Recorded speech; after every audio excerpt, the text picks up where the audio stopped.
The sun hung low over the open highway that morning, casting long streaks of gold across the dusty roadside when the riders of the Iron Hawk Brotherhood thundered around a bend and slowed at the sight of something unusual. A little boy, no older than 8, stood near the shoulder of the road, holding a tiny brown puppy against his chest. His bare feet were pale with dust, his shirt torn at the collar, and his eyes, large and dark, held a kind of fear mixed with determination that didn't belong on a child's face. As the motorcycles rumbled to a stop in front of him, the wind lifting the edges of his messy hair, he stepped forward with trembling legs and whispered words that punched straight through the roar of engines and into the hearts of every rider watching him. He lifted the puppy toward the gang's leader, a heavy-shouldered man named Rafe, and said that heartbreaking line that would haunt everyone present for years: "Take my puppy, sir. We haven't eaten in 3 days.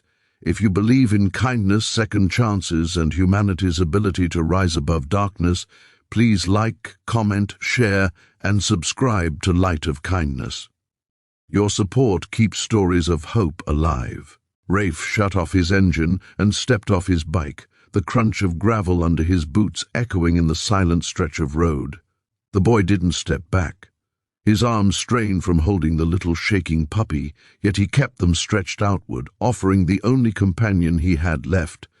The puppy let out a soft sound, something like a cry, and pressed its nose into the boy's shirt as though sensing fear and confusion. Rafe lowered himself until his knees met the dirt and stared into the child's eyes.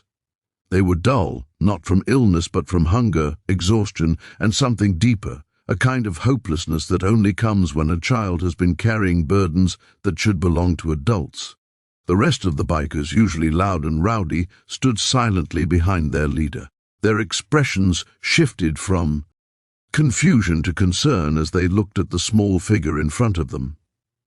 One afternoon, when the sun was bright and the sky soft blue, Kian approached Rafe with the same puppy in his arms.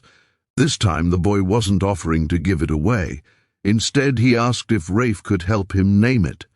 Rafe smiled, something rare for him, and suggested the name Hope. The boy repeated the word softly, and the puppy wagged its tail as if approving.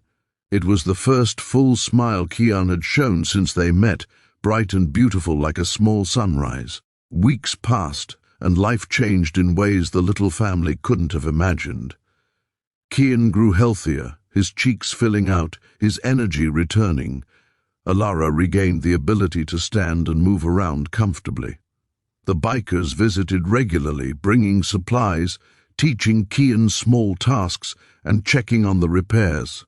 Rafe, in particular, formed a bond with Kian that looked almost like father and son. Whenever the crew rode away, Kian would stand on the roadside waving until the engines faded into the distance. What none of them knew was that the bikers themselves were also changing. Their acts of kindness drew attention from nearby towns, where people who had once feared them now saw them as protectors. Their reputation shifted in ways they had never sought but deeply appreciated. And in their hearts they felt a sense of purpose that went beyond the rides, the engines, and the brotherhood. They had saved a life, not with money, not with power, but with compassion. Months later, when Alara regained full strength, the bikers surprised her with the biggest gift yet, a small job at a biker-run workshop where she could handle bookkeeping and customer service. It wasn't demanding, but it gave her independence and stability. Kian started attending school regularly, escorted on the first day by the entire gang riding slowly beside him like a convoy of guardians. Other children stared wide-eyed, but Kian walked with his head high, Hope trotting proudly by his side. From that day forward, the Brotherhood promised Kian that he would never face hunger, fear, or isolation again. And Rafe, despite being a man who rarely made personal commitments, silently vowed that Kian would grow up knowing support, love, and belonging, things he himself had missed. If this story has touched your heart, please like, comment, share, and subscribe to Light of Kindness. Your engagement helps spread these messages of hope even further.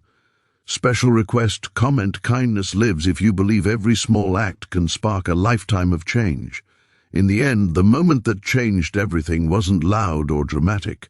It was a small boy standing on a highway, clutching a puppy and begging strangers to take the only thing he loved so his mother could eat.